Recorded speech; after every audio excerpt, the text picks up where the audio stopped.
Bueno, pues vamos a comenzar. Lo primero, gracias por asistir, por estar aquí.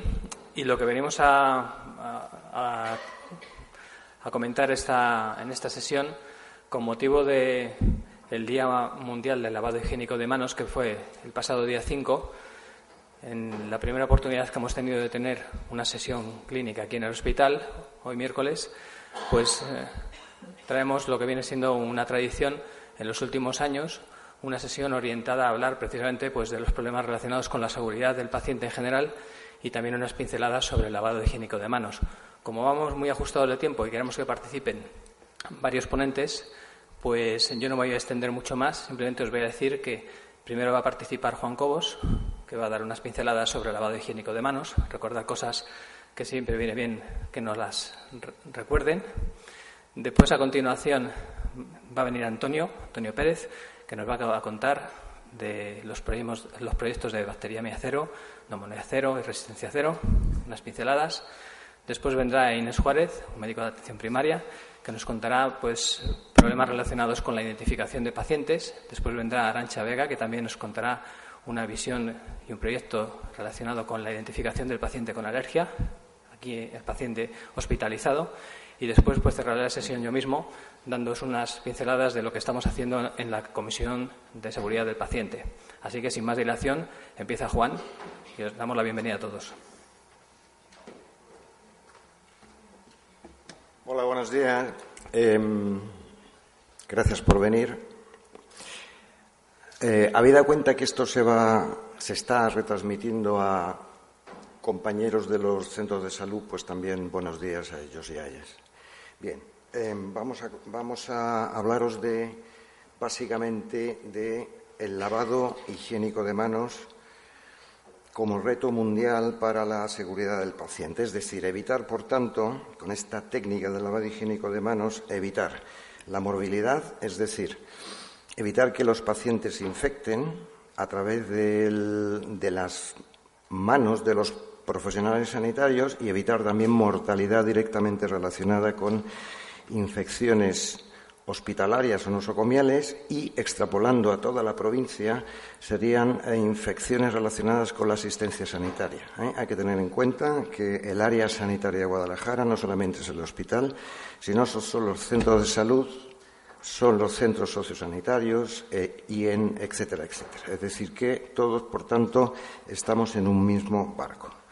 Bien, básicamente, una historia breve. En el año 1851 se crea la primera conferencia sanitaria internacional al objeto de minimizar, ¿vale?, en esas fechas, pues las epidemias que habían en aquel momento: cólera, peste bubónica, etcétera, etcétera. El doctor Semmelweis, ¿vale?, fue la primera persona que identificó una relación directa entre manos sucias e infecciones, ¿vale? Bueno, ahí tenéis la breve reseña de este compañero, ¿vale?, que, por cierto, murió de una sepsis, ¿vale?, en una residencia de la tercera edad. Bien, en el año 1945 se crea las Naciones Unidas al objeto de mejorar el bienestar de la población del mundo.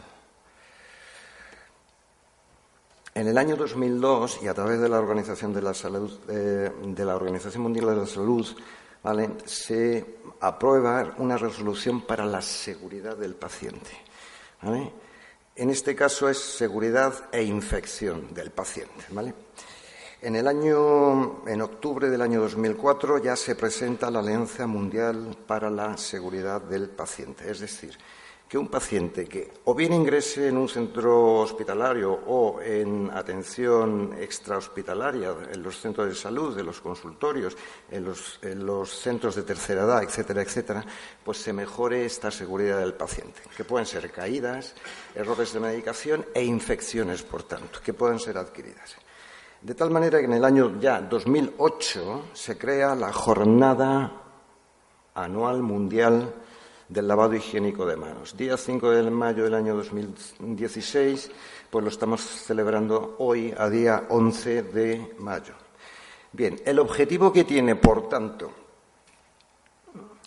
el lavado higiénico de manos como técnica, es una técnica, al igual que está la técnica de un sondaje urinario, tenemos una técnica del lavado higiénico de manos que la vamos a hacer ahora. Uy, perdón, se me ha ido.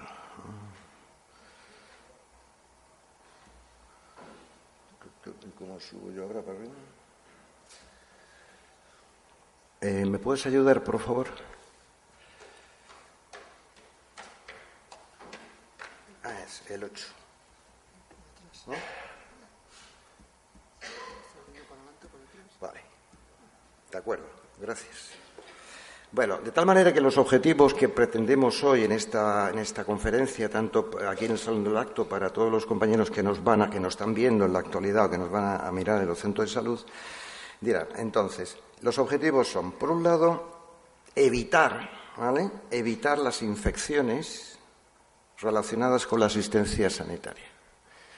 Es decir, aumentar, por tanto, la seguridad del paciente. Esto implica, fijaros, la infección de los pacientes a través de nuestras manos implica un sufrimiento al paciente y a la familia, un aumento del absentismo laboral, una mayor carga asistencial para profesionales sanitarios y un aumento del coste económico, evidentemente. Fijaros, en el año 2015 en este hospital, todo el año 2015, se ingresaron 19.000 pacientes que provocaron unas 113.000 estancias, cuya estancia media fue de 5,90 días. El 7% aproximadamente a nivel de media nacional y en España y en Europa de pacientes sufren una infección nosocomial, un término más moderno ya es asociada a la asistencia sanitaria, de tal manera que podríamos estar hablando de 1.343 pacientes en este hospital, ¿vale?, que han cogido, por tanto, infecciones hospitalarias. Cada estancia extra que genera una infección nosocomial o relacionada con la asistencia sanitaria supone de media 7 días. Por ejemplo, una infección del tracto urinario supone unos 10 días, ¿vale? Una bacteriemia ya supone más, va a depender también de la localización de esta infección anatómica, ¿vale? Las bacteriemias pues tardan más, o sea, se producen más días extra de estancia hospitalaria, por tanto. Bueno, pues el número, por tanto, de estancias extras, ¿vale?, que se generan en un hospital aproximadamente es de 9.405 días. Cada día de estancia en un hospital, por ejemplo cuesta 626 euros, que incluye todo, evidentemente, con lo cual el coste extra de todos los pacientes con infección, el coste extra, ¿vale?, de haber adquirido una infección es de casi 6 millones de euros. Bien, el lavado de manos reduce en un 35 a un 50% las infecciones. Y eso está con una evidencia 1A, 1B, es decir, se han hecho ensayos clínicos aleatorizados, ¿vale?, que evidencian, ¿vale?, que esta técnica, por tanto, ¿vale?, es extremadamente recomendable. De tal manera que la reducción, ¿vale?, si todos nos lavásemos las manos, la reducción en coste económico supondría en torno a los 2 millones, 3 millones de euros. Imaginaos que 2 millones, 3 millones de euros se puede invertir, por ejemplo, en contratar más profesionales sanitarios, ¿no? Bastantes de ellos. Bien, ¿qué es lo que tenemos en las manos? ¿Vale? Bueno, pues fijaros, aquí tenéis esta diapositiva. Fijaros, la mano en superficie aproximadamente es de 600 centímetros cuadrados. Si ahora mismo nos ponemos la mano, ¿vale?, es aproximadamente un folio, ¿vale?, por la parte palmar y como por la parte dorsal. 600 centímetros cuadrados, por tanto. En cada centímetro cuadrado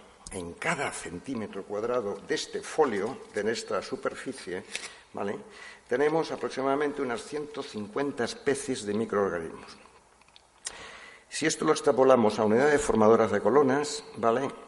Digamos que estaríamos en torno a las 100.000 microorganismos por centímetro cuadrado, aproximadamente. De tal manera que si nos damos la mano, ¿vale? Bueno, pues transferimos, por tanto, ¿vale?, esta cantidad que os comento, ¿vale? No todos, evidentemente, son patógenos, pero sí algunos, ¿eh? Enterococos, los tenemos ahora mismo, hay un paciente aislado por enterococo. Tenemos pseudomonas, hay 2 pacientes en UBI con pseudomonas. Tenemos un paciente con gripe también en la UBI ahora mismo. Estafilococos los tenemos aislados ahora mismo, ¿vale? Tenemos Klebsiellas, es decir, enterobacterias portadoras de genes, ¿vale?, que producen multiresistencia, entre ellos Klebsiellas, las neumonias, esto lo sabemos todos. Hay pacientes ahora mismo aislados en este hospital. Bien, de tal manera que, por tanto, ¿vale?, la cantidad de microorganismos que podemos transferir es extremadamente elevada. Bien, bueno, esto lo he dicho. Vale, entonces, ¿vale?, técnica del lavado higiénico de manos, ¿vale? Bien, lo que vamos a hacer es una cosa muy práctica. Vamos a hacer un lavado higiénico de manos por fricción ahora mismo, ¿vale? Por favor, puedes repartir, he traído unos tubitos, ¿vale?, que lleva el gel de solución hidroalcohólica, que este es que tenemos aquí, ¿vale? Esto tiene que estar siempre en todas las dependencias hospitalarias y en los centros de salud y consultorios locales. Uno por fila, por favor. Uno por fila, ¿vale? ¿Qué? 2 minutos me quedan. Vale, venga, gracias. Anatomía de la mano. Fijaros, esto es muy importante, ¿vale? Mirar. La mano, palmar, ¿vale?, y dorso. Dorso, mano. No olvidemos la muñeca, por favor. La muñeca, ¿vale? Bien. Tenemos, por tanto, la muñeca. Tenemos la eminencia hipotener, ¿vale?, esto que tenemos aquí, esto blandito de aquí, es este músculo, ¿vale?, eminencia hipotémera. La eminencia tenar, esta que tenemos junto en el pulgar. El seno palmar proximal, el seno palmar distal, ¿vale?, los pliegues interdigitales y los bordes externos o internos, o bordes cubital o bordes radial. Esto es la anatomía de la mano, que es muy importante saberla. Y atención a estos pliegues, ¿vale?, los pliegues de la vida, ¿vale?, que cuando vamos ahí y nos dicen si vamos a vivir o no. Bueno, pues esos pliegues hay que tener mucho cuidado con ellos. Bueno, este es el nivel de evidencia, es decir, es extremadamente recomendable, ¿vale?, soportado por ensayos clínicos aleatorizados, ¿vale? Bien, vamos a hacer una técnica de lavado higiénico por fricción, ¿vale? Técnica extremadamente recomendable para evitar entre un 35 y un 50% las infecciones relacionadas con la asistencia sanitaria. Tenéis unos tubitos, ¿vale? Mirar, esto de aquí que tenemos aquí, que lo tenemos en todas las dependencias del centro de salud, del hospital y centro de salud, por cada, digamos, toque que damos, ¿vale?, se extrae 1 centímetro, ¿vale?, 1 centímetro cúbico. Con 1 centímetro cúbico es suficiente. Bien, pues entonces, primer momento, ¿vale?, frotamos las manos palma contra palma. Palma contra palma. Segundo momento, frotar la palma de la mano derecha sobre el dorso de la mano izquierda, ¿vale?, entrelazando los dedos y viceversa. Esto es para los pliegues interdigitales, pliegues interdigitales. El tercer momento, frotar la palma contra la palma entrelazando dedos, ¿vale?, para los bordes cubitales y radiales de los dedos, o el borde externo o interno. 4. Vamos a frotar el dorso de los dedos contra la palma opuesta ajustando los dedos. Esto es para las uñas. Las uñas, evidentemente, tienen que estar siempre cortas, ¿no? Bien. Quinto, frotar con rotación del pulgar izquierdo contra la palma derecha, ¿vale?, ajustando los dedos y viceversa. Ese es para la eminencia tenar, ¿vale? esta de aquí, ¿vale? Pliegue interdigital. Bien. Sexto, frotamos hacia adelante y hacia atrás las yemas y uñas de los dedos de la mano derecha sobre la palma de la mano izquierda y viceversa. 30 segundos salvan vidas, ¿eh? Mano desinfectada, por tanto.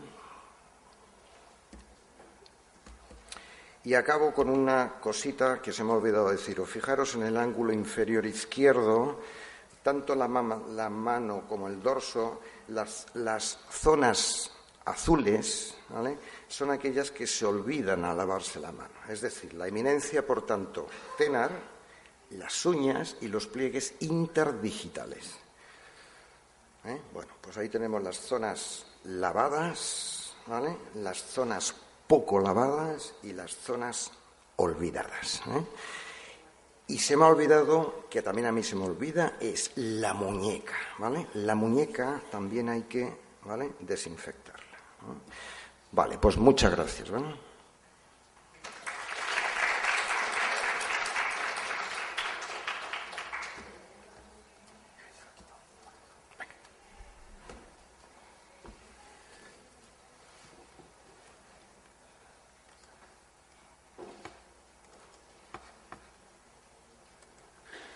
Buenos días, voy a ser breve porque no tenemos nada de tiempo. Yo vengo a hablar, gracias por la invitación a participar en esta jornada. Vengo a hablar de los proyectos cero que estamos realizando en la UCI desde hace muchos años.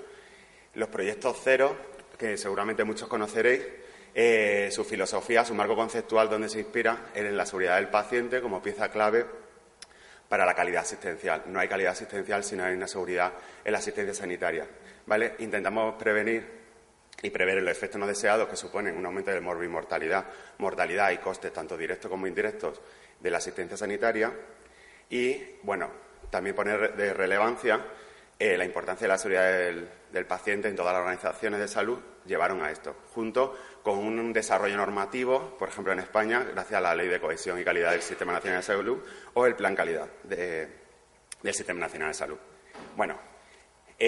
Nosotros, amparados por la Organización Mundial de la Salud, el Ministerio de Sanidad y su programa sobre seguridad del paciente, la SEIUC, que es la Sociedad de Enfermería y de Medicina de Intensivos, ¿vale?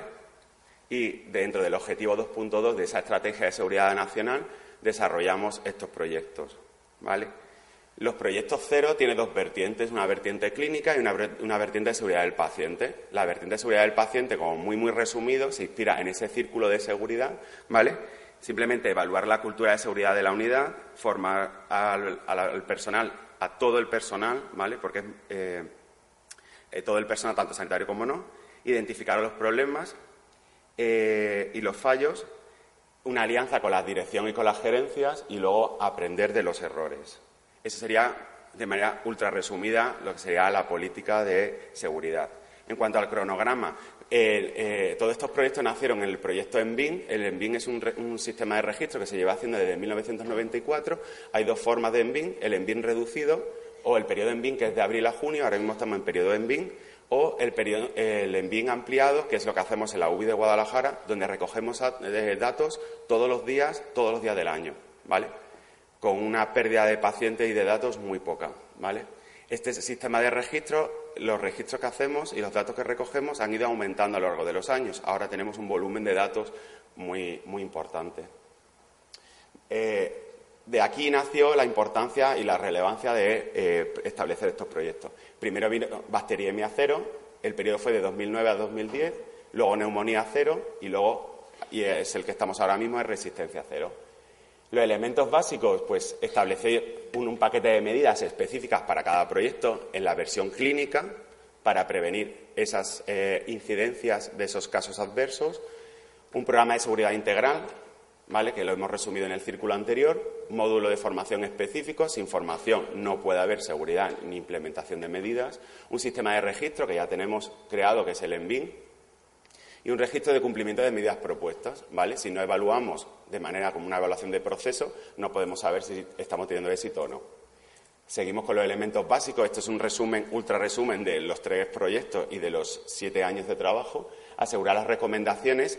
Los proyectos cero nunca dicen medidas a tomar estrictas, sino recomendaciones con el mayor grado de evidencia científica. ¿Por qué? Porque luego así cada UBI puede adaptar un poco esas recomendaciones con mayor grado de evidencia científica a su realidad.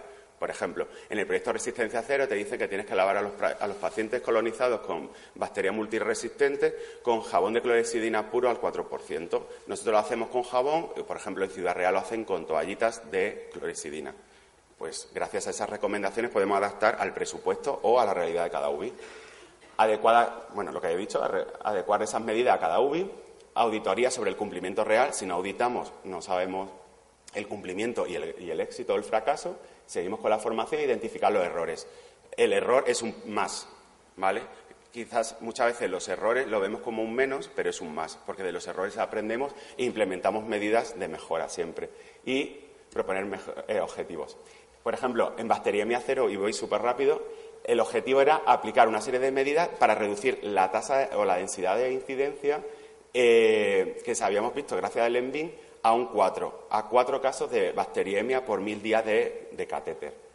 Eso fue al principio, pero se ha conseguido reducir hasta un 2.15 la densidad de incidencia de bacteriemias asociada a catéter en las UCIs participantes. Bueno, esto es un poco los outputs de la bacteriemia cero. Veis que hay 2 líneas. Una línea, la Stop BCR al principio, que serían las medidas clínicas, muy resumidas, y abajo sería la línea de seguridad del paciente. Para que veáis lo complejo de los proyectos, esto es un panel de bacteriemia. Del protocolo y del manual emanan esas 4 grandes líneas con protocolos, con sistemas de registro, con formación, ¿vale? Así, muy resumida ese output. En cuanto a neumonía cero, el objetivo era bajar de 9 casos de neumonía por 1000 días de intubación. Ahora mismo, en el periodo ENVIN nos decía, antes de empezar las medidas, que teníamos una densidad de incidencia de 15 episodios por 1000 días de ventilación mecánica, y en 2009, justo el año antes, teníamos 12 de media en España. Después de implementar las medidas, igual, una línea de actuaciones clínicas y una línea de seguridad del paciente, conseguimos reducir en periodo neumonía cero, es decir, en ese año donde implementación de medidas, se redujo a 6,6 de densidad de incidencia. En cambio, una revisión del año pasado, que se publicó en septiembre del año pasado, en la última reunión de ENVIN, se redujo a 4,57. Es decir, esto nos está diciendo que no solo disminuimos la incidencia durante el periodo de implementación del proyecto, sino que esas medidas clínicas y de seguridad del paciente se quedan establecidas dentro de la unidad y seguimos bajando esa tasa de incidencia tanto de bacteriemia como de neumonía, ¿vale? El estándar en España estaba en 9, lo que se asumía por el Ministerio como óptimo o aceptable, y hemos conseguido bajar. Aparte de bajar la morbimortalidad, la estancia media, la estancia asociada, etcétera. Para que veáis, el ahorro calculado para este proyecto ha sido de 233 millones de euros, ¿vale? Para todo el conjunto. Ahora estamos en Resistencia Cero. Veis ese círculo, ya lo ha dicho el doctor Cobos, que la bacteria multiresistente es una realidad no solo de las UCIs, sino de todo el hospital y de toda el área sociosanitaria y también de la atención primaria cada día más, porque personas colonizadas que se van a domicilio, ¿vale? Entonces, el objetivo principal era reducir un 20% ese número de primoinfección o de colonizaciones, ¿vale? Y trazar un mapa de bacterias multiresistentes también. Y durante los primeros 15 meses, en la última reunión en ENVIN que tuvimos en Madrid, en el Ministerio, ya nos dijeron que nos estábamos aproximando bastante a esa reducción. No hay ahora mismo, como estamos dentro del periodo Resistencia Cero, no tenemos datos concluidos todavía, porque hasta mitad de este año no concluimos. Pero las tasas de incidencia se están acercando a ese objetivo, ¿vale? Obviamente falta terminar de implementar el proyecto, porque hay cosas que tenemos que mejorar y que depurar, pero se está más o menos cumplimentando. Los beneficios, para ir muy rápido, pues obviamente homogeneizamos criterios diagnósticos, disminuimos los episodios de efectos adversos por 1000 días, disminuimos la mortalidad atribuida, disminuimos la prolongación de la estancia, disminuimos el coste de prolongación de la estancia, obviamente, y aumentamos el ahorro estimado. Otro beneficio, se mantiene un impacto clínico demostrado posterior a la intervención. Existen diferencias significativas entre las UCIs que estamos muy participativas y que seguimos muy implicadas en los proyectos cero frente a las que se han desligado un poco. Y, sobre todo, es muy importante que debemos destacar todos que es un trabajo multidisciplinar. Sin un equipo, tanto sanitario como no sanitario, ningún proyecto tiene éxito, ¿vale? Y, bueno, concluir que retos que nos quedan muchos, terminar de implementar las medidas, auditar los anteriores proyectos para seguir la mejora continua, analizar la situación de nuestros pacientes, para detectar nuevos retos y nuevos proyectos cero, mejorar en el análisis diario de los efectos adversos y dar continuidad a la formación. Ese es el gran talón de Aquiles que ahora mismo tenemos. Tenemos nuevos trabajadores en las unidades que no han recibido esa formación en los proyectos cero. Y como conclusión es que la prevención no debe computar nunca como un gasto, sino como una inversión, a nuestro entender, que el empoderamiento de los profesionales mejora la asistencia y disminuye los efectos adversos, y la calidad de la asistencia y la seguridad de la misma es un reto y la mejora continua es el método. Muchas gracias.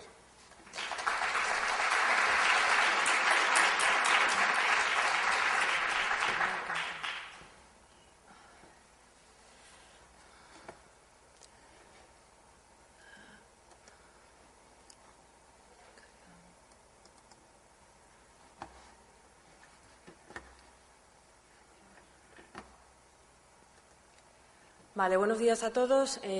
Yo soy Inés Juárez, soy médico de primaria, trabajo en Mondéjar y soy miembro de la Unidad Funcional de Gestión de Riesgos Clínicos de la Gerencia. De lo que os voy a hablar hoy es algo muy básico, pero muy importante. Estoy oyendo hablar a mi compañero y me parece increíble las cosas de las que somos capaces de hacer, ¿vale? Pero a veces fallamos en las cosas más básicas. Pues mirad, a ver, ¿de dónde partimos? Pues he tomado como punto de partida un informe de SINAPS de 2013. Todos sabéis que SINAPS es el sistema de notificación y aprendizaje para la seguridad del paciente. Pues es el sistema de notificación que está implantado en varias comunidades autónomas del territorio nacional. Vale, pues fijaros, en el 2013 se notificaron 474 incidentes relacionados con la identificación de pacientes. También sabéis todos que no se notifica todos los incidentes de los que tenemos conciencia, ¿vale? En ese año, más de la mitad de ellos llegó al paciente y en ese año 3 de los incidentes se consideraron de alto riesgo. Vale, y nosotros, aquí en nuestra gerencia, ¿tenemos problemas relacionados con la identificación de pacientes? Pues mira, he querido solo poneros unos ejemplos de notificaciones que hemos recibido en esta área sanitaria, ¿vale? Pues yo creo que son del último año. Todas, ¿vale? Son casos reales, personas reales, pacientes reales con los que han ocurrido incidentes. Pues fijaros, por ejemplo, a un paciente con un déficit cognitivo se realizó una prueba invasiva que estaba indicada para otro paciente. Una paciente que se le extrae una analítica y resulta que se le había pedido con el volante de su hermana, ¿vale? Pues esa analítica se volcó en la historia de su hermana, el médico valoró a la paciente con la información de su hermana y aparece en los informes clínicos de la hermana. Por ejemplo, una paciente se le administró la medicación de su compañera de habitación y en este caso pues hubo consecuencias fatales para esa paciente. El caso, por ejemplo, de pacientes a los que se les da una prescripción, pues una hojita en papel, escrita a mano, en la que no aparece ni datos de identificación del paciente ni datos del médico prescriptor. No sé si os sorprende escuchar estas cosas o no. Vale. Analizamos todos estos incidentes y los agrupamos en una serie de situaciones, podríamos decir, de riesgo o momentos en los que pueden producirse incidentes. Serían, por ejemplo, cuando trasladamos pacientes, cuando le realizamos pruebas diagnósticas o procedimientos sin que hayamos comprobado la identidad del paciente en todo el proceso asistencial. Cuando le administramos medicación o sangre o derivados sin haber verificado su identidad. En la documentación, tanto de prescripciones, peticiones de pruebas, resultados que podemos volcar en la historia de otro paciente.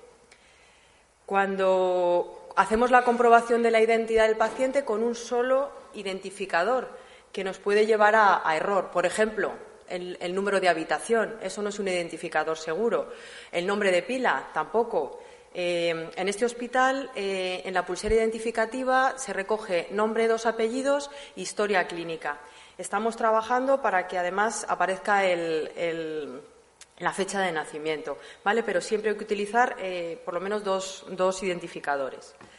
También puede haber fallos al etiquetar muestras o que no sean legibles las etiquetas. Vale, pues de todos estos incidentes pues se agrupaban sobre todo los factores que contribuían a su producción, pues estaban agrupados en factores profesionales, pues cosas como formación, competencia y factores de la organización, ¿vale? Pues procedimientos, protocolos. ¿Qué aprendemos de todo esto? Pues fijaros, aprendemos qué es lo que está fallando, por qué suceden los incidentes.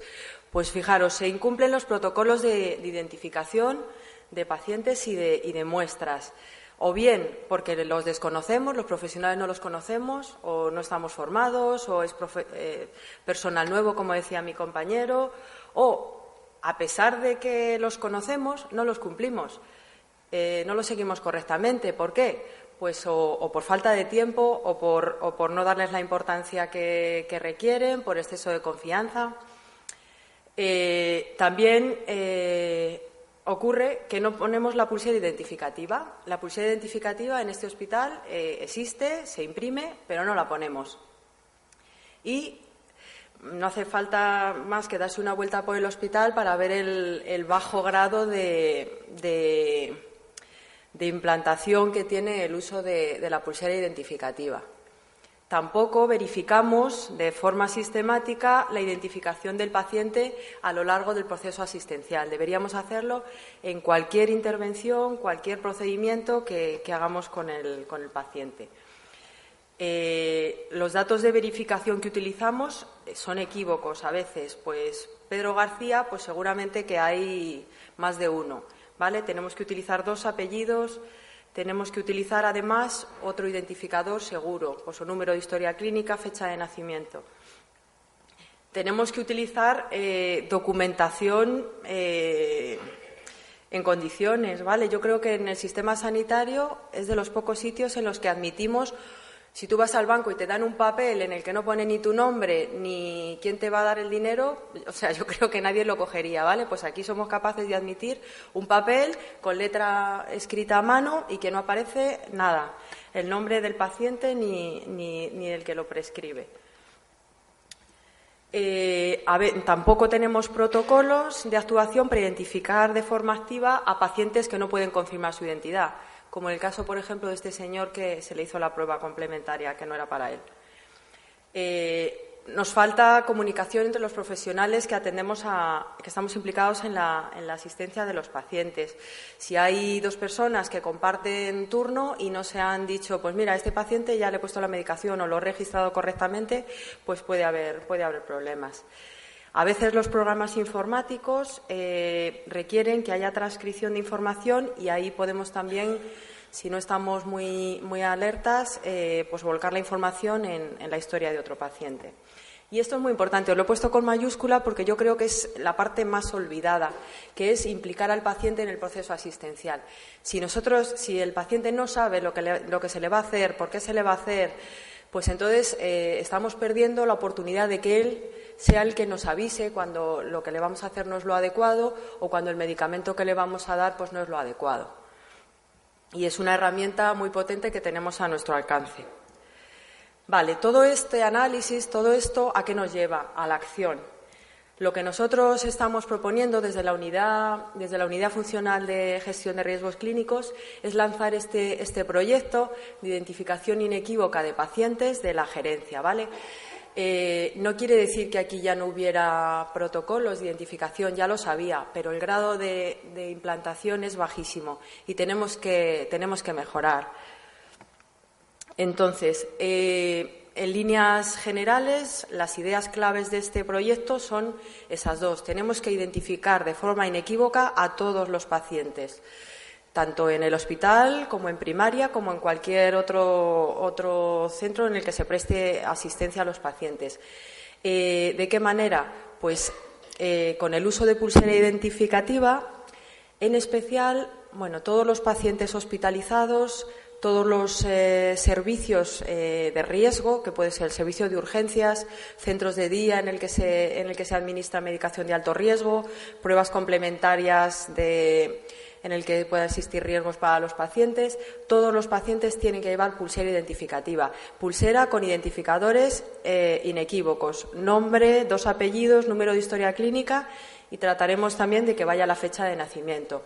Todos los pacientes. Y no solo eso, sino que siempre que vayamos a hacer algún tipo de intervención con el paciente, hay que verificar que corresponde a ese paciente concreto, ¿vale?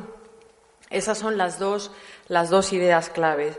Y es algo que requiere, pues, que todos los profesionales, toda la organización, pues, se ponga en marcha. Vale, esto, por supuesto, no acaba aquí. La seguridad del paciente, pues, es un continuo. Vale, pues muchas gracias a todos.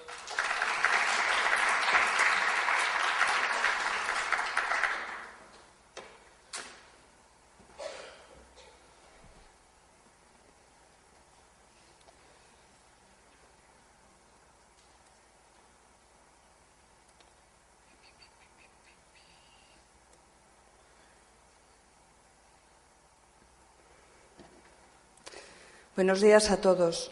Cuando hablamos de la seguridad del paciente alérgico, nos referimos mayormente en los pacientes alérgicos a medicamentos cuando están hospitalizados. Pero hay otro grupo de pacientes que no deberíamos olvidarnos, que son los alérgicos a alimentos, porque cuando están hospitalizados comen habitualmente en el hospital y hay que tener una serie de medidas con ellos porque tienen el mismo riesgo de morbilidad y de mortalidad que un paciente alérgico a un medicamento. En cifras, las reacciones adversas a medicamentos, que son todas las reacciones, y aquí se incluyen las reacciones alérgicas, originan hasta un 6% de los ingresos hospitalarios y aparecen durante el ingreso hasta en el 15% de los pacientes. Son una causa importante de muerte hospitalaria y suponen un porcentaje nada despreciable de los gastos hospitalarios. El problema puede deberse bien porque el paciente sea alérgico realmente y no esté adecuadamente identificado o documentado, o bien porque el paciente no tenga ningún problema alérgico y esté erróneamente identificado como alérgico. En un paciente con una alergia real tiene riesgo de reacciones y riesgo de muertes, como ha comentado la compañera, que ha sucedido por error en administración de una medicación. Pero a veces nos encontramos con pacientes con etiquetas que no son reales, con supuestas alergias, lo que hace que se utilice con ese paciente fármacos que no son igual de eficaces que el fármaco original que se le podría administrar, con el aumento de morbilidad, con el aumento de costes. Muchas veces se evita una técnica diagnóstica por una supuesta alergia y otras muchas veces se suspende un quirófano y un paciente no es intervenido de una cirugía programada con todo el gasto que supone por una supuesta alergia que no es real.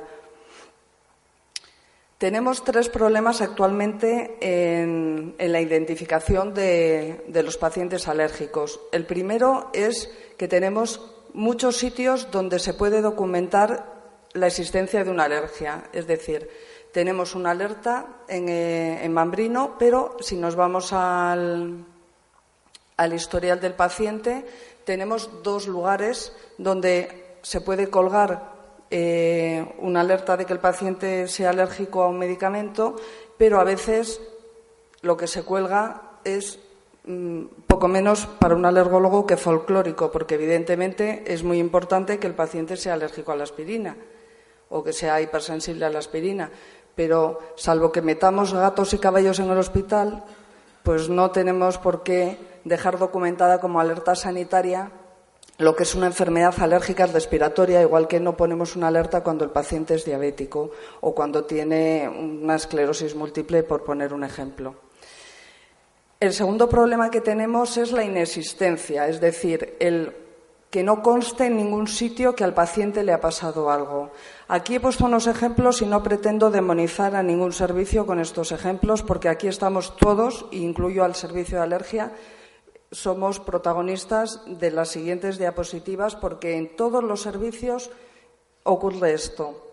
Paciente que se le realiza una resonancia en el que en el informe no consta, primero, ni que se le haya puesto contraste, ni qué contraste se ha administrado, y en las conclusiones no ha habido ningún problema con este paciente, pero resulta que ese paciente fue derivado al servicio de urgencias porque tuvo una reacción durante la administración y se le administró una medicación. O, por ejemplo, una interconsulta de un paciente por una supuesta reacción en un posoperatorio en la que se investigan las 2 últimas cirugías y quitando una alergia a penicilinas ya diagnosticada, no hay ningún problema en la cirugía, ni en el posoperatorio, ni en las recomendaciones. Y en la segunda cirugía tampoco hay ninguna recomendación, ninguna incidencia, es decir, las cirugías fueron perfectas y dices, ¿alguien me está engañando? Su médico me dice que ha tenido una reacción, pero yo veo los informes de alta y no ha habido ninguna reacción. Entonces, haciendo una labor de investigación, nos vamos a las notas y nos encontramos que efectivamente en las notas de enfermería queda reflejado que el paciente tuvo un problema al administrarle cloruro mórfico, y nos vamos a la otra cirugía y también encontramos que la paciente tuvo un problema cuando se le administró el ciprofloxacino. Es decir, son problemas, reacciones que han quedado absolutamente desaparecidas de los informes donde debería estar. Con lo cual, esa paciente, además tiene de la alergia a beta-lactámicos, pues tiene una alergia a quinolonas y una reacción adversa con cloruro mórfico que está todavía pendiente de terminar el diagnóstico. El tercer problema que tenemos es la confusión. En el sistema de alertas o de alergia, normalmente se meten cosas que no deberían estar como una alerta. Es decir, aquí, por ejemplo, este paciente está diagnosticado de alergia a penicilina y pone alergia a cefalosporinas, clavulánico, betalactámicos, penicilina. Betalactámicos engloba todo. No entiendo por qué se le pone clavulánico y cefalosporinas cuando la alergia fue originaria a penicilinas. De poner algo habría que poner alergia a penicilinas. O si se quiere englobar a toda la familia porque se le ha prohibido betalactámicos, poner betalactámicos. Yo no sé si esto es un defecto a que no nos... Yo creo que todos nos estudiamos la farmacología, porque si no, por lo menos en medicina no te dan el título, pero deberíamos sabernos los grupos farmacéuticos y saber que la penicilina es un betalactámico o que los ácidos propiónicos son antiinflamatorios no esteroideos. Pero también nos encontramos con otras cosas, es decir, alergias, otros, polen, perlos, ácaros, pirazolonas. Importa la alergia a pirazolonas, pero el otro es una alergia respiratoria que además en muchas ocasiones no se corresponde con la realidad, porque ni siquiera está diagnosticado ni de alergia a perlos, ni a ácaros, ni al polvo, etcétera. Quiere decir que hay una hoja, sobre todo en primaria, que alguien ideó con no sabemos qué idea, con lo cual cuando se pinchan las cosas de a qué tiene alergia, va lo irrelevante de lo relevante y encima se pierde información, porque alergia a otros. Eso, traducido al castellano, significa no tengo ni idea de qué le pasa a este paciente ni a qué tiene alergia. Entonces, ¿cuáles serían las soluciones? No existen soluciones mágicas, pero hay una cosa que es muy importante, que es que si se trabaja en equipo y todo el mundo colabora, se pueden mejorar mucho las cosas. Y una sería hacer informes veraces. Es decir, que todo paciente que ha pasado por un hospital, todo el personal que haya observado algo, eso quede reflejado en un sitio único y que el paciente lleve consigo, que se le pueda dar en mano. Este es un excelente informe de anestesia de un paciente que tuvo una reacción en quirófano con una parada cardiorrespiratoria. Este informe, que está muy completo y muy bien hecho, da mucha información sobre qué le pasó, qué medicamentos administraron a la hora de hacer un estudio o hacer una evaluación, o si cae en manos de otro anestesista en un futuro, porque va a ser intervenido es de gran utilidad. Esto también es un informe perfecto emitido por un radiólogo en el que consta que el paciente tuvo una reacción durante la realización de una prueba y además consta el contraste que se le administró.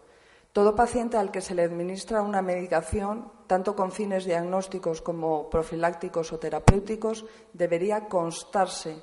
Es decir, si a una persona se le desinfecta, por ejemplo, en quirófano con clorexidina, debería constarse que se realizó una desinfección con clorexidina. Debería constarse en el informe que se hizo una inducción anestésica con los medicamentos.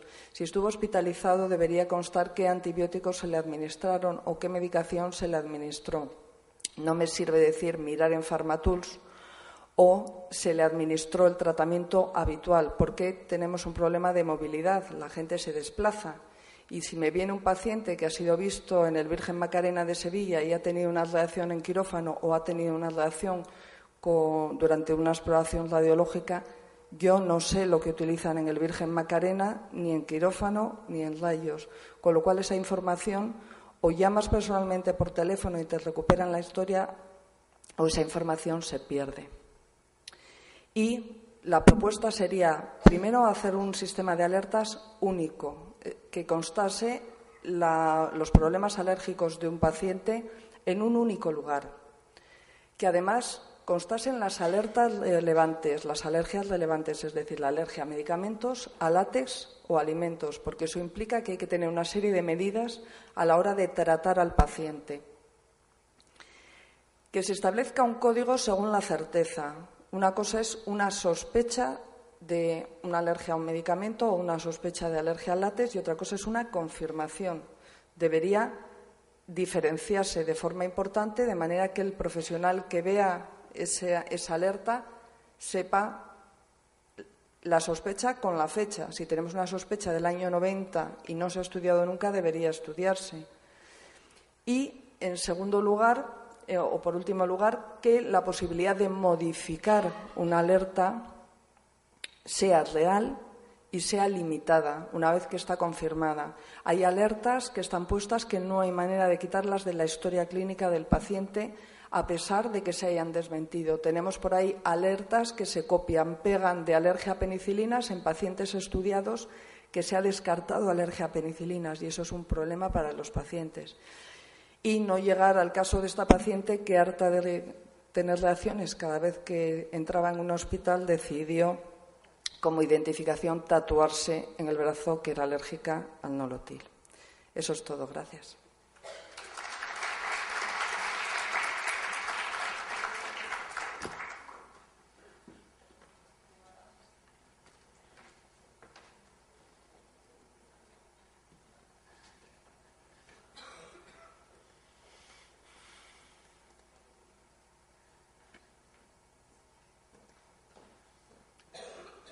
Bueno, pues ya con esto vamos a cerrar la jornada.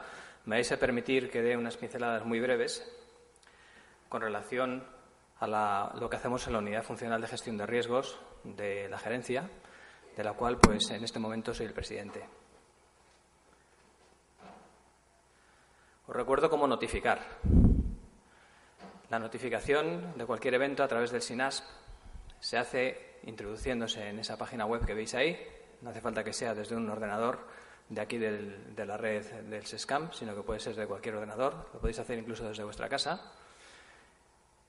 Una vez que estéis ahí, os va a pedir un código y el código que se ha descrito, tanto para el hospital, pues es el que veis ahí. Y hemos creado para atención primaria 2 códigos. Por un lado, un código para centros urbanos y otro para centros rurales. ¿Qué es lo que contar en la notificación? Bueno, más bien os diría yo que qué es lo que no hay que contar. No debéis utilizarlo para reivindicar cosas laborales o aspectos que no estén relacionados con la seguridad del paciente, ¿no? Luego, a la hora de hacer alguna notificación, cuanto más detalle podáis incluir en el mismo, mejor. Tenéis que tener en cuenta que se va a respetar en todo momento la confidencialidad y es un aspecto para nosotros de suma importancia que así sea. Simplemente nos vamos a centrar en el problema de seguridad que se notifica y no queremos que tenga ninguna consecuencia, ninguna repercusión negativa para el que nos notifica. Todo lo contrario, este sistema está diseñado precisamente para que se suponga una mejora en materia de seguridad, ¿vale?, y avanzar desde un punto de vista sistémico y desde un punto de vista de la organización y no culpabilizar a nadie. ¿Qué hacemos con las notificaciones? Os lo recuerdo. Hacemos análisis de datos de forma agregada, hacemos algún que otro caso centinela, como por ejemplo la identificación de los pacientes, que tanto hemos hablado hoy de ella, y en casos más importantes o que tienen una mayor importancia por el impacto que ha tenido tanto para en general como para la seguridad del paciente afectado, en este caso los pacientes afectados, hacemos un análisis causa-raíz, sobre todo cuando entendemos que estamos ante una situación que se puede volver a repetir, que es grave, que puede llegar al paciente y que puede ocurrir en cualquier momento, no solamente en el momento que se ha notificado. ¿Cuáles son nuestros retos? Brevemente, intentar mejorar en el registro de la información. Yo creo que está relacionado con todo lo que se ha dicho anteriormente y uno de los problemas que tenemos es cómo registramos lo que ocurre, cómo registramos lo que hacemos, cómo registramos en general toda la documentación, que muchas veces nos quedamos a medias, no alcanzamos el objetivo de notificar adecuadamente y eso no escapa ninguna duda que puede tener consecuencias para los pacientes. ¿Cómo no? Como ya han comentado, la mejora de la identificación de los pacientes, pero ya no solamente los que se piden analíticas, sino todo en general, ¿no? Una identificación correcta del paciente conlleva pues bueno, un incremento de la seguridad, como ha comentado tanto Inés como Arantxa, y es uno de los principales retos que tenemos hoy en día, sobre todo en este hospital. También una mejora de la información para los pacientes, por ejemplo, de cómo tiene que realizar una colonoscopia para evitarles problemas, o cómo tiene que prepararla, quiero decir, pero también en general, como ha dicho Inés, involucrarle también en todos los procesos en los cuales, en la medida de lo posible, podamos hacerlo, ¿no? Si el paciente conoce o tiene claro lo que se le va a hacer y además es importante que lo sepa desde un punto de vista pues tanto clínico como para su seguridad, pues indudablemente estaremos dando pasos adelante. Y luego, pues también, aunque lo personalizo aquí con Pharmatours, con la utilización correcta de esta herramienta para cargar la medicación de los pacientes ingresados, he tomado la foto de un carro de paradas porque ya sabéis que también los carros de paradas son focos de problemas si no se controlan bien, si no se manejan bien, si no se vigilan, si todo lo que tienen, ya no solamente la medicación, sino todo su equipamiento, pues es el adecuado, es el correcto y está en las condiciones idóneas para ser utilizado justo cuando hace falta, ¿no? Y por último, no quiero dejar de decir esto que me parece muy importante. Ya os ha avanzado algo, Arantxa. Tenemos que declarar la guerra al cortapega. Cortapega en Mambrino, estamos viendo que es un foco de problemas extraordinario. Es una herramienta muy útil, ahorra mucho tiempo, pero el problema es que se copian y se pegan informes literales de pacientes que no están actualizados, se van arrastrando errores y esos errores acaban teniendo pues, consecuencias en algunos casos bastante importantes para los pacientes, sobre todo en cuanto a la medicación, porque hay veces que se ha retirado alguna medicación, pero gracias al cortapega esa medicación persiste en el informe, ese informe lo ve otro profesional que dice, pero bueno, si no lo habían quitado, pues si lo pone aquí en el informe será porque se lo han vuelto a poner y volvemos otra vez y al final pues estamos haciendo unos auténticos cócteles de medicamentos a los pacientes de los cuales es difícil salir indemne de ellos, ¿no? Lo conseguiremos. Me refiero a los retos y, bueno, pues ya sabéis que se le atribuye a Napoleón decir que si quieres que un problema se resuelva, nombra una comisión. Pues esperemos que la Comisión de Seguridad del Paciente no se convierta en esto y notificad, ponednos a prueba y aunque penséis que no se hace nada, se hacen muchas cosas, o por lo menos lo intentamos. Nada más, simplemente agradecer a los ponentes que os habéis ajustado al tiempo. Juan, te va a tocar pagar un café, pero bueno, te lo perdonamos. Y muchas gracias por estar aquí y por asistir a la sesión.